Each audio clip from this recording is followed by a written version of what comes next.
الله تعالى وبركاته. الحمد لله وكفى وسلام على عباده الذين اصطفى أما بعد.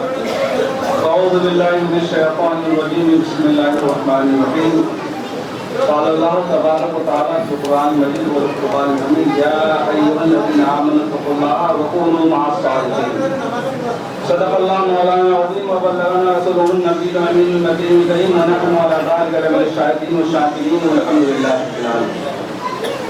محمد کے ساتھ درود پاک بابا سے بلند پڑھیں. اللهم صل على سيدنا شفيعنا نبينا مولانا محمد معدن الشهود والكرم وآله وآله وسلم.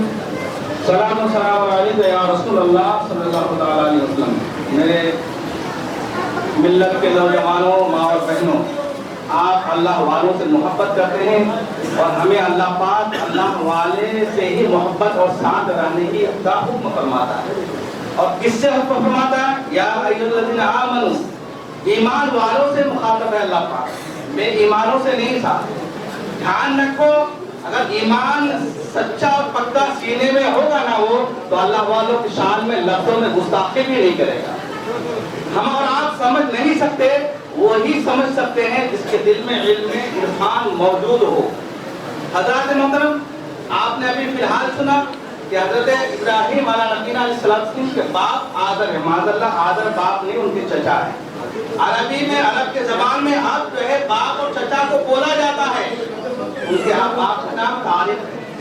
ان کے باپ کا نام طارق. اگر آپ آذر باپ مان لیں گے تو ہم اور آپ کے جو امام الانبیاء ہیں، ہمارے جو آقا ہیں، اللہ کے محبوب ہیں، وہ پھر کیا معاملہ ہوگا. حضرت آدم علیہ السلام سے لے کر آج تک، یعنی عبداللہ کے پشت تک جتنے اسلاف سے تسلسل آتے رہے، سب اللہ کی بندگی کرتے رہے، سب با ایمان تھے. کہ ایمان کوئی نہیں تھا، خود پرست کوئی نہیں تھے. اب آئیے آگے آئیے کہ اللہ والوں سے محبت کرنے سے کچھ نہیں ہوتا ہے. آپ ایک صرف مرید صادق کی دعا سن لیجئے، صرف مرید صادق کی دعا سن لیجئے. حضرت محترم کہ عبداللہ گنہگار بندہ تھا، گناہوں سے تائب ہوتا ہے. سن لیجئے، جمعہ کا دن ہے، اللہ پاک ہمیں اور آپ کو بھی توبہ کی توفیق نصیب عطا فرمائے. عبداللہ گناہوں سے تائب ہوتا ہے اور دل میں ٹھان لیتا ہے کہ میں اللہ سے توبہ کروں گا اور اللہ کی بارگاہ میں دعا کروں گا. پوری رات بیدار ہو کر کے اللہ سے دعا کرتا ہے اور کہتا ہے مولا آج صبح میں اسی سے مرید ہوں گا جو سب سے پہلے میں نماز کے جاؤں گا، دیکھوں گا. سبحان اللہ. عبداللہ جا رہے ہیں نماز کو، فجر کی نماز پڑھنے کے لیے. دیکھتے ہیں کہ ایک آدمی جا رہا ہے، دوڑ کے جا کے پکڑ لیتے ہیں. ان کا نام ہے یحییٰ. بولیے سبحان اللہ. وہ یحییٰ کیا تھا؟ چور تھا، ڈاکا تھا. حضرات محترم ہاتھ پکڑ لیتے ہیں، چھوڑتے نہیں ہیں. یحییٰ بولتے میں چور ہوں، میں تمہیں مرید نہیں کر سکتا، میں اللہ کا بندہ نہیں ہوں، گناہوں میں ڈوبا ہوا ہوں، تمہیں مرید نہیں کر سکتا. وہ کہتا ہے میرا رب جو ہے میری دعا کو قبول فرما لیا ہے. وہ دعا قبول فرمانے کی وجہ سے میری نظر سب سے پہلے فجر کی نماز میں نکلا تو آپ کے اوپر پڑی، آپ ہی میرے پیر صاحب ہیں.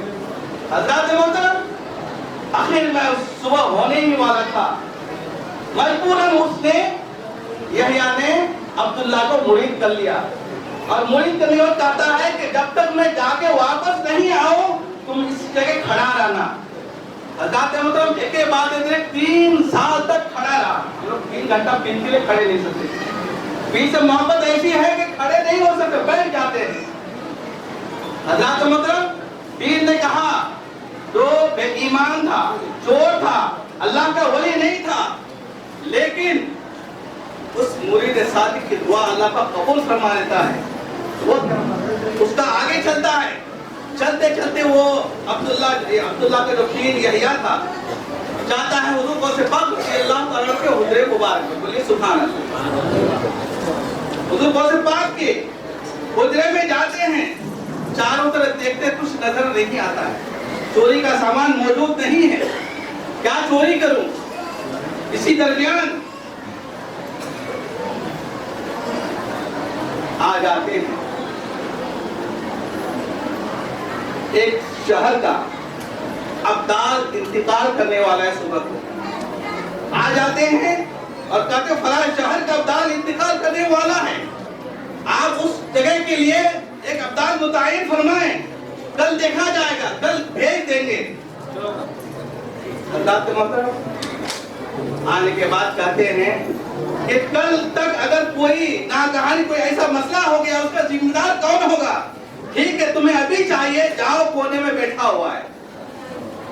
جاتے ہیں، جانے کا پکڑ کے لاتے ہیں، لانے کے بعد کہتے ہیں کہ میں ابدال نہیں ہوں، میں تو آپ کے مکان میں آیا تھا چوری کرنے کے لیے، چوری کرنے کے لیے آیا تھا، میں ابدال نہیں ہوں، میں اللہ کا ولی نہیں ہوں۔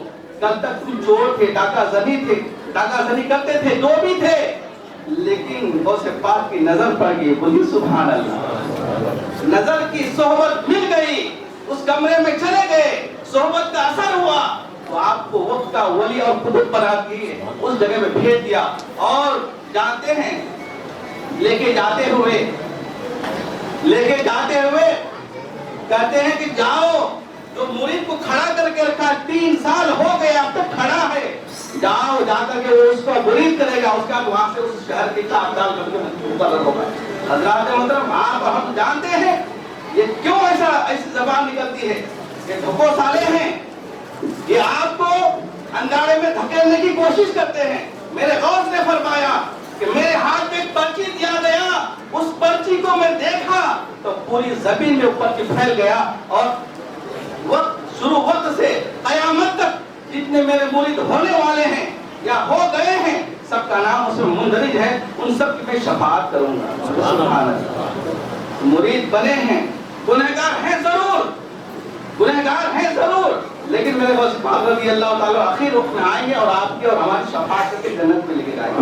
اللہ پاک ہمیں اور آپ کو اللہ والوں کی صحبت اختیار کرنے کی توفیق عطا فرمائے۔ اور ایک واقعہ المختصر سماعت کریں۔ حضرت نوح علیہ السلام کا بیٹا کنعان ہے۔ کیا ہے؟ کنعان۔ نوح نبی ہے، نبی کے بیٹے کو نبی ہونا چاہیے، جنتی ہونا چاہیے، لیکن ہمیں اور آپ کو شیخ سیرازی رحمۃ اللہ علیہ فرماتے ہیں صحبت صالحہ صالح کنت، صحبت طالح طالح کنت۔ اچھی صحبت آپ کو اچھا بناتا ہے اور بری صحبت آپ کو برا بنا دیتا ہے۔ کنعان حضرت نوح علیہ السلام کا بیٹا ہے، لیکن بروں کے صحبت کی وجہ سے وہ برا بن گیا اور اس کو کل بروز محشر جہنم میں ڈالا جائے۔ اور اللہ والے کی جماعت 7 لوگ ہیں جو خوف خدا اپنے سینے میں بٹھائے ہوئے ہیں، وہ جا رہے ہیں بادشاہ کی تکلیف کی وجہ سے چھپنے کے لیے۔ جب وہ چھپنے جا رہے ہیں تو کیا ہوتا ہے، کتا بھی ساتھ ہو دیتا ہے۔ تو وہ اللہ والے کہتے ہیں وہ اللہ والے کہتے ہیں کہ بھائی تم کتا بھوکو گے، میں پکڑا جاؤں گا، مارا جاؤں گا۔ تو کتا کہتا ہے کہ میں وہ کتا نہیں جو بھوکوں گا، کہ میں آپ کی حفاظت کروں گا۔ جاتے اس دار کے سوراخ میں جا کر کے اپنے پاؤں پھیلا کر کے بیٹھ گئے، اس کی حفاظت کرنے گئے۔ تو وہی کتا کل بروز محشر کنعان کی جگہ میں کھڑا کیا جائے گا اور دولہا بنا کر جنت میں بھیجا جائے گا۔ اللہ پاک ہمیں اور آپ کو غوث و خواجہ سے بے پناہ عقیدت اور محبت کی توفیق عطا فرمائے۔ اگر ہم نماز نہیں پڑھیں گے تو ہمارے اوپر عذاب ہوگا، بالکل یقینی ہوگا، لیکن آخر وقت میں ایمان ہے تو ہمارا ٹھکانہ جنت ہوگا۔ ہم سب کو اپنے سینے میں ایمان بسانے کی، آقا کریم علیہ السلام سے محبت کرنے کی، آقا کریم علیہ السلام سے غلاموں سے محبت کرنے کی اور پیر سے محبت کی توفیق عطا فرمائے۔ وآخر دعوانا الحمدللہ رب العالمین۔ السلام علیکم ورحمۃ اللہ۔